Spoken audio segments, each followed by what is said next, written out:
Notre note de cours, chapitre 2.2 en optique, physique de secondaire 5. Donc,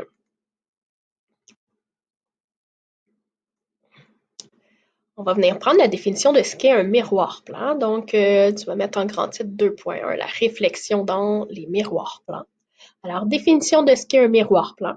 C'est un objet dont la surface est plane, servant à réfléchir les rayons lumineux de façon spéculaire, formant des images claires. Donc, oups, j'ai pas mis de S à image et à clair. J'en suis bien désolée.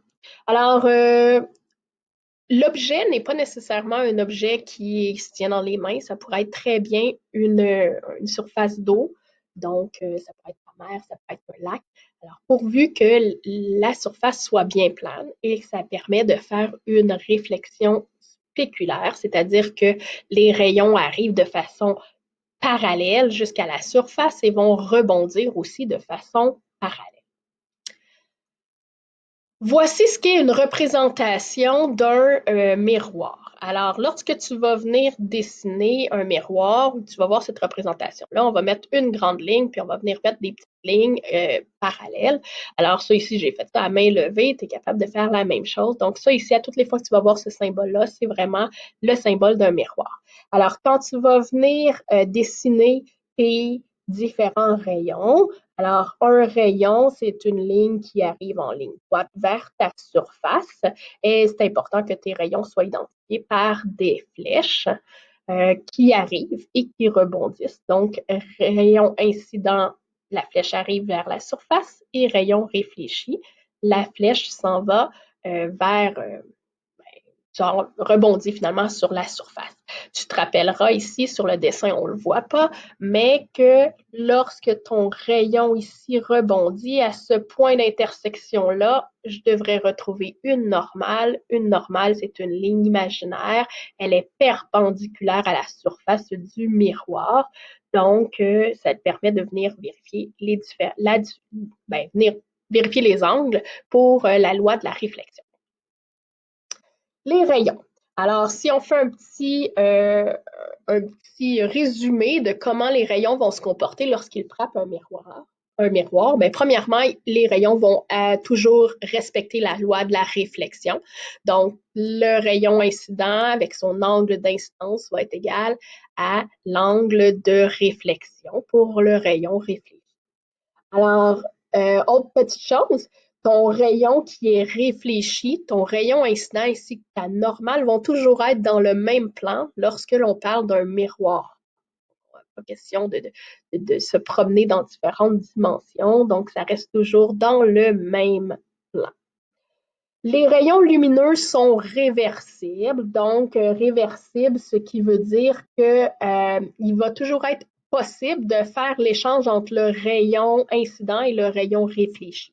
Okay, donc ça ici, c'est juste une petite logistique en arrière de tout ça. La loi de la réflexion vient nous dire exactement ça, mais c'est juste, j'ai préféré te le mettre sous forme de mots pour que tu puisses la voir clairement dans tes notes de cours. Un petit rappel de la loi de la réflexion. Nous l'avons pris dans la section 2.1. Alors ici, nous avons un miroir et nous avons un rayon incident qui arrive et un rayon réfléchi qui part. Et ça va nous donner des angles ici. Faites à noter ici que le symbole pour représenter l'angle est différent de ce que nous avons vu, nous avons pris au chapitre 2.1. C'est juste une question de façon de nommer finalement. Donc, nous, on a utilisé θ, I, θ, R, qui est une lettre grecque. Ici, on utilise le symbole d'angle, comme ça, comme en mathématiques, ce qui revient tout à fait à la même chose. Donc, on voit ici tous les éléments qu'il va falloir que tu considères lorsque tu vas avoir un rayon qui va se réfléchir sur un miroir blanc.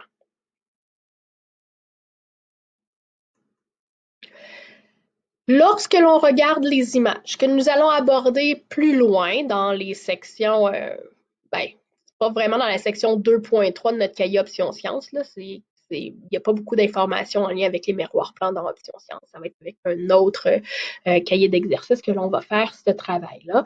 Eh bien, on va pouvoir observer les images. Alors, les images, lorsqu'on a un miroir plan, ils sont toujours identiques. OK? Donc, c'est pas mal tout le temps la même affaire. Il peut arriver à quelques exceptions près, mais c'est très, très, très rare qu'on va retrouver des caractéristiques qui sont différentes. Donc, dans tous les cas, lorsqu'on a un miroir plan, on a une image qui est virtuelle. Fait que ça veut dire qu'on a l'impression que l'image, elle est derrière le miroir. OK? Donc, nos rayons arrivent de l'autre côté du miroir. Elle va être toujours droite. Donc, c'est pas parce que je me regarde dans un miroir que je me retrouve la tête en bas. OK? Donc, il n'y a pas d'envers. Elle va être à la même, l'image va être de la même taille ou de la même taille que l'objet et aussi à la même distance du miroir.